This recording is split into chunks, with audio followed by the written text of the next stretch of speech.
भगवान चुप रहे, भगवान ने एक शब्द नहीं बोला, सपाट क्रोधित रहे, मानो कह रहे हो नहीं ये असुर जाएगा तो नरक में।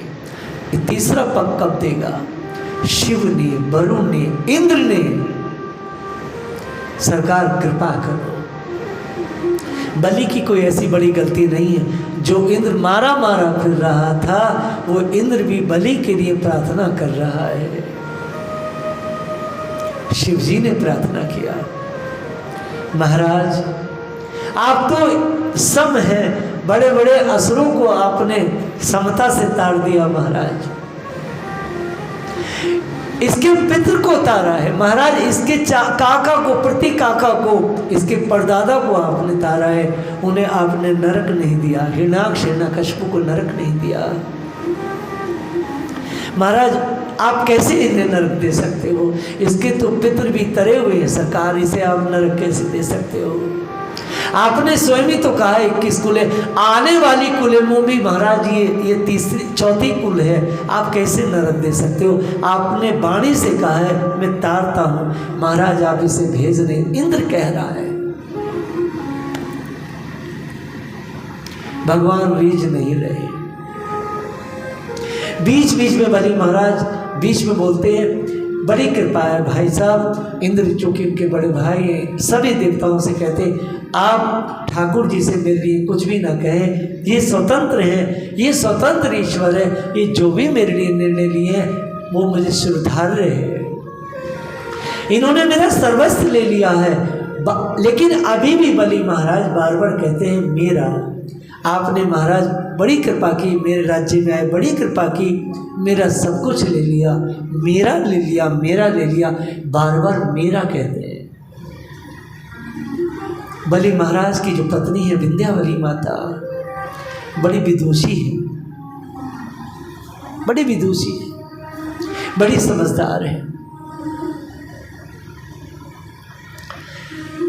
उन्होंने सबको धकेलते हुए, पीछे करते हुए, मानो रंगमंच हो और हर व्यक्ति आकर के माइक से बोल रहा हो, मानो इस तरह का दृश्य हो, भगवान के सामने आई।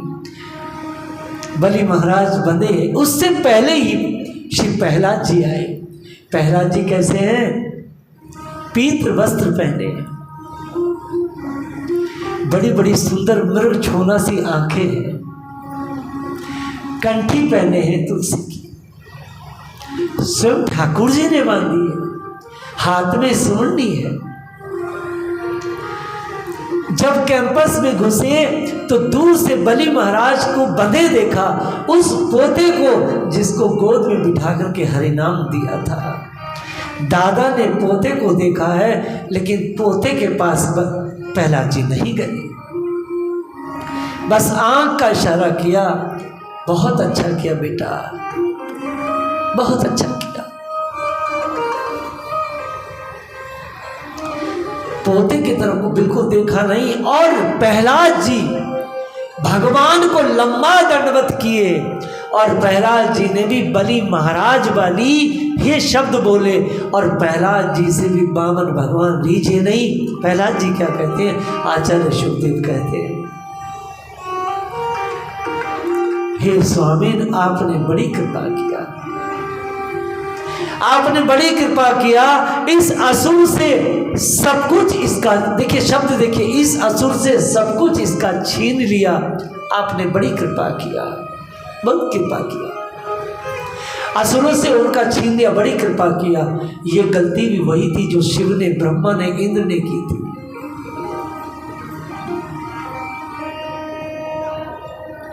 बलि महाराज की जय, वामन भगवान की जय।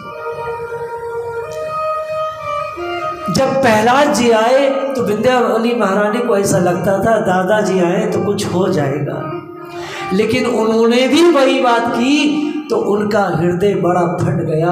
अब प्रहलाद जी भी साइड में हो गए, स्तुति ठाकुर जी की करके। अब विंध्यावली महारानी सबसे अंत में आई,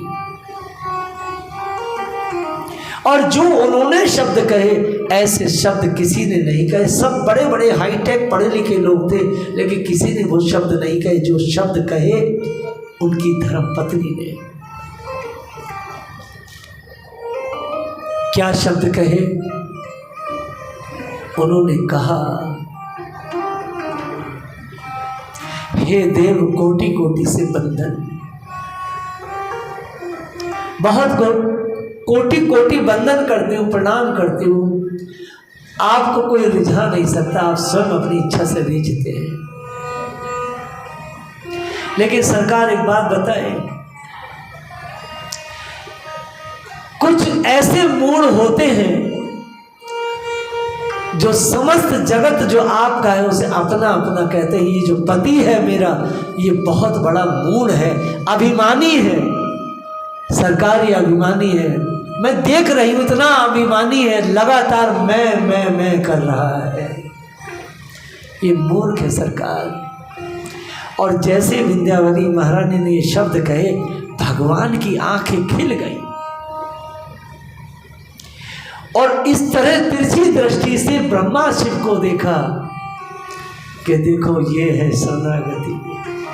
तुम वकील बने घूमते हो, तुम अगर तुम्हारे कहने से मैं दे देता इसको ये सब, तो इसका जो रोग है वो रोग कटता नहीं।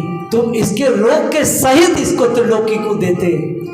तुम बेवकूफ हो, तुम एकदम तो कामी हो जाते हो, एकदम तुम अभिमानी हो जाते हो और एकदम से तुम विरक्त हो जाते हो। तुम संयम से काम नहीं लेते। ऐसा उलाहना महाराज बाग जैसे मानो भगवान अपनी आंख के संकेत से ब्रह्मा शिव इंद्र वरुण चंद्र को दे रहे हो। हम लोगों की यही स्थिति है, हम लोग एकदम से पागल हो जाते। नहीं, हम विवेक से काम नहीं लेते। विंध्यावली महारानी ने विवेक से काम लिया, क्योंकि वो अपने पति को सही, कोई भी स्त्री अपने पति को अच्छे से जानती है, कोई भी पुरुष अपनी पत्नी को अच्छे से जानता है। इसकी क्या खराबी है, इसमें क्या कमी है, इसमें क्या गुण है। ये लोग, पति पत्नी की जो ग्रंथि है बड़ी गहरी होती है, आसानी से नहीं छूटती। बहुत ज़्यादा प्रेम वाले जो पति पत्नी होते हैं वो अंत में जाकर के बिल्कुल बहन भाई जैसे लगने लगते हैं। ऐसा कई महात्मा कहते हैं। उनमें इस तरह से लविंग चीज़ें आ जाती हैं, इतने केयरिंग वाले हो जाते हैं कि बस, क्योंकि अंत में जब इंद्रियां शिथिल हो जाती हैं, इंद्रियां काम नहीं करती हैं, तो वो दोनों के दोनों अधेड़ से वृद्धावस्था की जो रनिंग है उसमें बहुत पवित्र हो जाते हैं। तो उनमें बहन भाई जैसा भाव आ जाता है। होते नहीं हैं, लेकिन वह पवित्र जीवन जीने के लिए कुछ महात्मा इसको इस तरह से संज्ञा देते हैं। कुछ महात्मा ये भी कहते हैं, जब पति पत्नी बूढ़े हो जाते और हैं फिट, तो वो अपनी पत्नी का नाम भी नहीं लेते, वो अपनी पत्नी को इनडायरेक्टली माँ कहते। जैसे पुत्र का नाम हरि है तो बाहर से वो कहते ओ हरि की माँ जरा इधर आना, उसको इनडायरेक्टली माँ कहते हैं। ये देश की परंपरा है। अर्थात बहन और भाई इनडायरेक्टली वो बहुत लविंग जोड़े बन जाते हैं। ये मेरे देश की संस्कृति है।